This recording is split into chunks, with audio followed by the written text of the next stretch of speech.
For more on this, let's bring in Victor Avila, retired ICE HSI special agent whose partner was killed by a drug cartel. Yes. He's also challenging Texas Congressman Tony Gonzalez in next year's Republican primary. What should we expect when Title 42 goes away, Victor? John, I spent all week last week in El Paso, Texas, and I got a really good briefing from some Border Patrol agents, and it's chaos down there. I mean, there are already thousands in downtown El Paso lining the streets, as you guys have been reporting. But in addition to that, and you mentioned it right now, the facilities are over capacity already.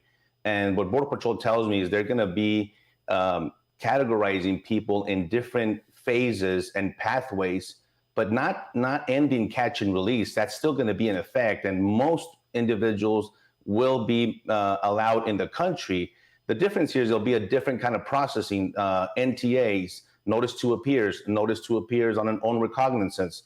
They will be doing some Title 8, which is actually the law that we should have been using from the very beginning, where there might be some prosecutions for illegal entry and illegal reentry. So depending on where these individuals in the country they come from, some will be able to be voluntary return back, expedited removal, all these. It gets a little complicated, but because of the sheer numbers coming at one time, Border Patrol is going to be taking chunks, if you will, from the border wall into these processing center and then set them up. But you will see a lot of these individuals in your communities. Yeah, a small fraction of the border crossers have been bused to places like New York City, the nation's most populous metropolitan area. And the mayor here is complaining that he can't take any more migrants.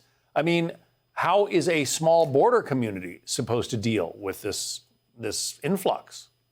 John, it's everywhere. It's public safety. It's the hospitals. I mean, they're overrun. There was a chickenpox outbreak while I was there, tuberculosis, a lot of issues, health issues that these individuals are bringing in. And I want to share something with you because I just received this intel from CBP that a lot of the illegals on the Mexican side are planning to riot and are coordinating with some of the illegals on the U.S. side, possibly on Tuesday and Wednesday. I'm sharing this as the intel that I received from my sources. And so it's a big public safety issue here. There was already rocks been thrown at border agents. They had to deploy tear gas.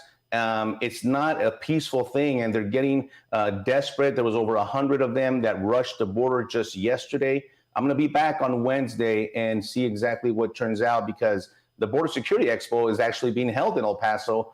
And it's a coincidence that, May 11th will be the day that Title 42 is lifted. So it's going to be very interesting to see the numbers. And, oh, by the way, they tell me there's over at least minimum 35,000 just on the other side of El Paso alone, not counting the rest of the border from California to Brownsville. Arizona's newly independent Senator Kyrsten Sinema says, get ready for real trouble. Here's what she has to say. That's a Band-Aid. The Biden administration had 2 years to prepare for this and did not do so. And our state is going to bear the brunt. And migrants will be in crisis as soon as next week. It will be a humanitarian crisis because we are not prepared. You agree? We're not prepared? We're not prepared. And I'll tell you something. As much as I'm for border security, it is a humanitarian crisis not to secure the border, because you have put these individuals in some horrific conditions.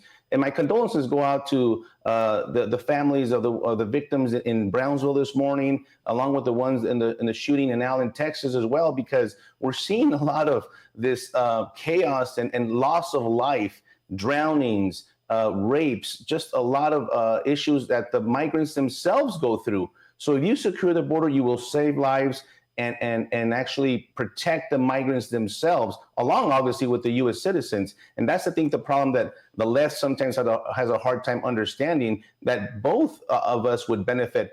And I want to add that Mexico has to be held accountable here. They play a role, and no one is really talking about that. Victor Avila, we have to say goodbye. You're a retired ICE HSI special agent and a congressional candidate. Thanks very much for being with us. Thank you.